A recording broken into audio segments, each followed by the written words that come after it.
एक राजा की लड़की की शादी होनी थी। लड़की की शर्त ये थी कि जो भी 20 तक की गिनती सुनाएगा उसको राजकुमारी अपना पति चुनेगी। गिनती ऐसी हो जिसमें सारा संसार समा जाए। यदि नहीं सुना सकेगा तो उसको 20 कोड़े खाने पड़ेंगे और ये शर्त केवल राजाओं के लिए है। अब एक तरफ राजकुमारी का वरण और दूसरी तरफ कोड़े। एक एक करके राजा महाराजा आए। राजा ने दावत भी रखी, मिठाई और सब पकवान तैयार कराए गए। पहले सब दावत का मजा ले रहे होते हैं, फिर सभा में राजकुमारी का स्वयंवर शुरू होता है। एक से बढ़कर एक राजा महाराजा आते हैं। सभी गिनती सुनाते हैं जो उन्होंने पढ़ी हुई थी, लेकिन कोई भी वह गिनती नहीं सुना सका जिससे राजकुमारी संतुष्ट हो सके। अब जो भी आता कोड़े खाकर चला जाता। कुछ राजा तो आगे ही नहीं आए। उनका कहना था कि गिनती तो गिनती होती है, राजकुमारी पागल हो गई हैं, ये केवल हम सबको पिटवाकर मज़े लूट रही हैं। ये सब नज़ारा देखकर एक हलवाई हंसने लगता है।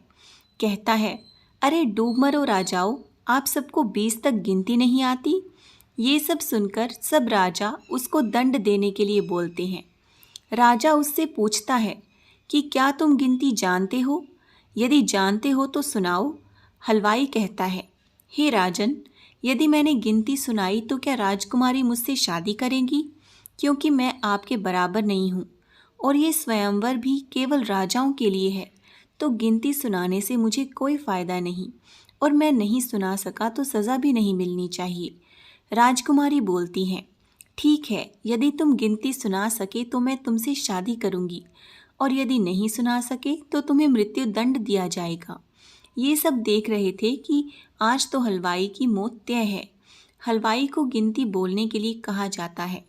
राजा की आज्ञा लेकर हलवाई गिनती शुरू करता है। 1 भगवान, 2 पक्ष, 3 लोक, 4 युग, 5 पांडव, 6 शास्त्र, 7 वार, 8 खंड, 9 ग्रह, 10 दिशाएं, 11 रुद्र, 12 महीने, 13 रत्न, 14 विद्याएं, 15 तिथि, 16 श्राद्ध, 17 वनस्पति, 18 पुराण, 19वीं तुम और 20वां मैं। ये सब देखकर सब लोग हक्के बक्के रह जाते हैं। राजकुमारी हलवाई से शादी कर लेती है। इस गिनती में संसार की सारी वस्तु मौजूद हैं। यहाँ शिक्षित से बड़ा तजुर्बा है। आपको ये कहानी कैसी लगी कमेंट सेक्शन में ज़रूर बताएं और ऐसी ही वीडियोस देखने के लिए हमारे चैनल को सब्सक्राइब करें।